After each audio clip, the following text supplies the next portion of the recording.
In an age of an all-consuming corporation that has engulfed the Earth, a group has fled to deep space to terraform a new planet, now known as the Methuselah. As success nears, a malfunctioning flux gate opens a rift, and the Methuselah is now being torn asunder by horrible monsters, some of which look like the Langoliers from that one Stephen King miniseries. You are an engineer diving headfirst into battle in the Halifax station, and are now the only one capable of stopping the exocolony's total annihilation.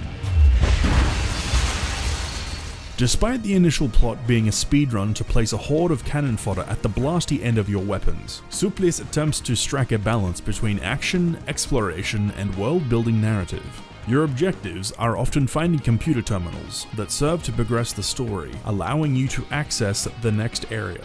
If you take the time to read them though, you'll also find a mix of corporate blog posts, as well as casual conversations between individuals that really helps to add some depth to the locations you find yourself in. As a foil to something like Dead Space, where every log you pick up is some scientist explaining how they really enjoy having all their blood inside their body and then promptly being eviscerated by a necromorph.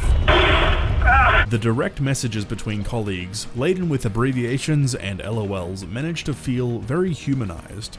You'll also be in direct communications with Charon, the Methuselah's computer AI that helps guide your defense efforts. Due to circumstances outside of my control, my current primary directive is to oversee containment of the hostile alien entities assaulting the colony. I am not doing a good job. I like Charon. I feel this best exemplifies Supplice's pace and tone. You don't traverse the game at such a breakneck speed as a lot of other shooters in the same vein, but exploring the levels slower and more methodically is rewarding, especially for secret hunters. And it's also a visual treat. The art is where Supplice really shines. This can't be overstated. The game looks fucking great. If the style looks familiar, you might be recognizing the work of Cage's Corner, who also worked on Ion Fury. Every texture in the game has been lovingly crafted and the attention to detail is sublime. Even the smallest nook and or cranny is completely over-designed, but there is so much care put into the aesthetic that getting lost in its labyrinthian stations and outposts is not unpleasant.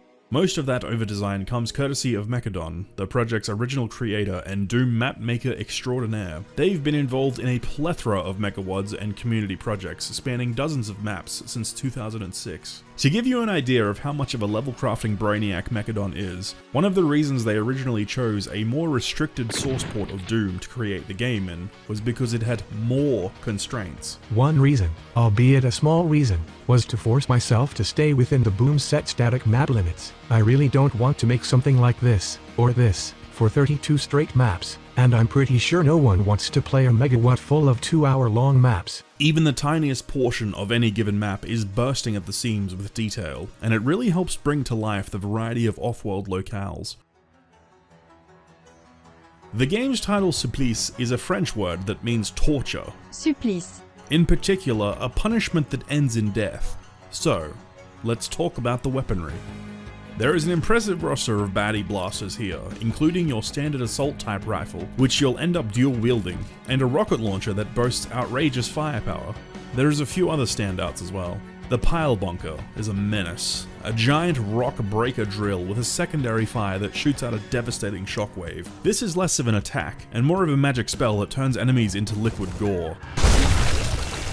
It's strong enough to keep pace with the rest of your arsenal, which is a blessing because ammo isn't always plentiful, and you can and will fall back on it to dispatch groups of weaker enemies. The revolving shotgun, I'm pretty sure, breaks the Geneva Convention. It's a war crime with 3 barrels. The primary fire is already powerful for a single shotgun blast, but the alt fire lets rip all 3 shells at once. The sound design by Bouncy TEM is exceptional, the weapons especially, but even the environmental ambience is clear, crisp, and a delight to the ear. The music by James Paddock and SL40M really captures a very spacey 70s guitar solo vibe.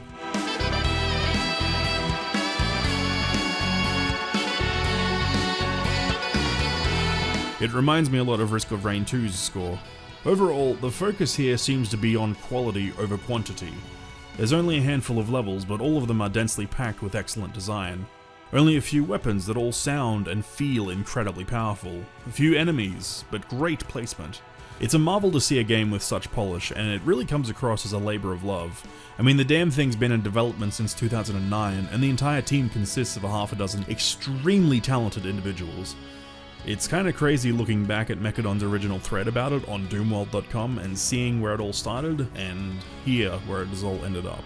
If you enjoyed boomer shooters that are more in line with the original Doom, then Supplice might be right up your alley. Also, Pillow Blaster was the gameplay designer, and I mentioned literally everyone else who worked on this game, so I thought I'd throw them in here as well, just right at the end. Please like and subscribe. Let me know if you'd like to see more reviews in this style. There'll be a video detailing this experience of mine getting a game early access and for free for the first time ever on the second channel, so go and check that out if you'd like to see more like behind the scenes kind of things. Thanks for watching. Goodbye.